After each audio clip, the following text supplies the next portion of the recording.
Diskusikan lagi Pak Ustadz Muhammadun. I'tikaf, syahrul Ramadan itu adalah syahrul itikaf kan? Bulannya itikaf. Kita itikaf di bulan Ramadan, dari pertama Ramadan itu sudah disyariatkan itikaf. Model sekarang kita nih. Pas pertama masuk masjid sampai nanti keluar kita dicatat sebagai orang yang i'tikaf. Kemudian i'tikaf itu kan tidak hanya di bulan Ramadan. Kenapa kita ada i'tikaf di bulan Ramadan? Supaya kita membiasakan diri di bulan-bulan yang lainnya. Karena kan kata-kata tatakun itu adalah supaya kita berkesinambungan takwanya tidak hanya di bulan Ramadan. Karena kita sudah dibiasakan tadarus, sholat malam, sedekah di bulan Ramadan 30 hari loh kita dibiasain, masa iya kebiasaan itu kita tidak bawa ke 11 bulan berikutnya. Tatakun itu kan maksudnya itu, hal wal istiqbal. Berkesinambungan kita dalam bertakwa. Supaya kita sudah tidak dipaksa lagi untuk bertakwa kan, mudah aja. Nah gitu maksudnya. Ya itikaf lebih bagus lagi di bulan selain bulan Ramadan. Kenapa kita diiming-imingi satu amalan 1000 kali lipat? Yaitu supaya kita terbiasa aja. Toh nanti kita zikir, baca Quran, apapun itu amal soleh di bulan-bulan yang lainnya kita nggak berat lagi. Itu kira-kira Ustaz. Boleh kita itikaf di selain daripada bulan Ramadan. Cuma yang ditekankan adalah 10 hari bulan Ramadan untuk mencari apa 10 hari Ramadan? Lailatul Qadar. Itu yang kita cari kan? Yang kita bidik itu. Ya, Pak Taufik.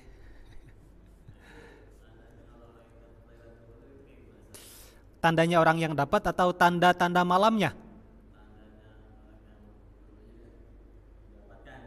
Tandanya orang yang mendapatkan. Akhlaknya baik. Berubah total drastis setelah Ramadan. Ngomongnya jadi baik. Dia kalau punya duit ya dikit-dikit pengen bagi. Nah, itu. Dengar azan itu udah gatel banget kaki pengen ke masjid, salat berjamaah. Mana itu? Itu tanda-tandanya kita diterima amal kita, terutama kita mendapatkan Lailatul Qadar adalah yaitu kita udah bawaannya pengen takwa aja. Nah itu. Bawaannya pengen takwa aja. Itu. Jadi mudah kita dorongan hatinya kita. Itu tanda-tandanya. Ya menurut ulama juga dari raut wajah pun bersinar, enak dilihat. Ya, enak dilihat lah, seorang senyum terus. Karena hatinya enak kan. Nah gitu, tenang. Itu. Raut mukanya enak, dia berpenampilan pun berubah secara fisik seperti itu. Dia menjaga penampilan, menjaga akhlak. Ya.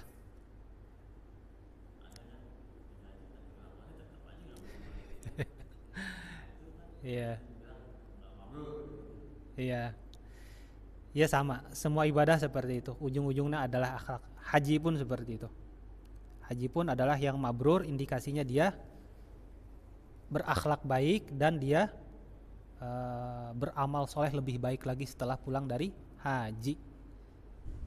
Itu mabrur itu kan barror yubarriru tabriron, mabruratan, mabrur itu adalah kebaikan yang dia dapat setelah menjalankan haji. Ya gitu kan itu. Mabrur itu adalah mabrur itu bukan diterima, tapi kebaikan yang kita dapat setelah kita melakukan amal soleh. Itu mabrur namanya. Tadi karena disinggung Lailatul Qadar, ada yang menyatakan Lailatul Qadar itu datangnya hanya sekali waktu turun ayat itu, waktu turun surat Lailatul Qadar turunnya Al-Quran. Ada yang mengatakan itu, ada yang juga mengatakan setiap Ramadan turun Lailatul Qadar. Jadi yang betul yang mana? Yang betul setiap Ramadan turun.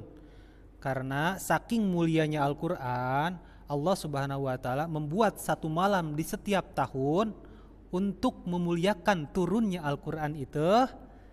Dibuatlah satu malam yang mulia setiap tahunnya, yaitu di 10 akhir bulan Ramadan. Itu salah satunya.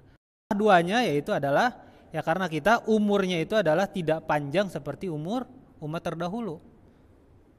Umur umat terdahulu kan 1000 bulan kan. nenteng-nenteng senjata buat jihad.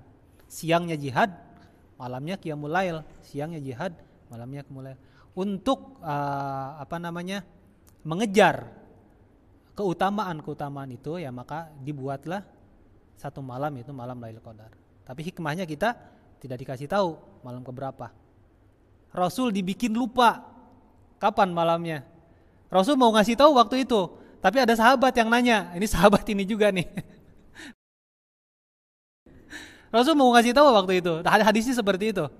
Andai kata kamu tidak bertanya, saya akan memberi informasi malam keberapa Lailatul Qadar itu turun.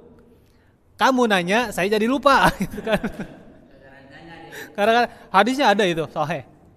Gara-garanya Nabi dilupakan oleh Allah Subhanahu wa taala gitu kan, qadarullah. Supaya kita apa? 10 malam terakhir nih, ayo latihan gitu kan, supaya kita membiasakan diri untuk sebulan-bulan berikutnya. Intinya sih itu sebetulnya. Tatakun itu harus digarisbawahi supaya kita berkesinambungan dalam bertakwa kepada Allah Subhanahu wa taala, bukan hanya di bulan Ramadan. Aina Ramadan fi Ramadan, jangan seperti itu. Aina Ramadan ba'da Ramadan. Di mana Ramadan setelah pergi Ramadan. Nah, kalau mau kultumnya ya kultum 7 menit. Itu emang secara psikologi orang masih mau menerima apa yang kita sampaikan. 7 menit pertama itu. Jadi orang mau menerima itu 13 menit pertama tuh.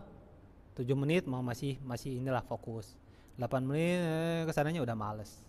Lebih dari 3 menit ngomel-ngomel nanti. Lebih dari 13 menit kita ngomong nih, misalkan khutbah Jumat, ngomel-ngomel itu ada aja yang ngedumel. Ada itu. Kode itu tuh. Maka sunnah. Coba Nabi SAW, Nabi utusan Allah. Orang pada cinta sama Nabi SAW, tapi ucapannya pendek-pendek. Ketika khutbah pun beliau sangat singkat. Padahal sangat ditunggu kan perkataan beliau itu, ya itu.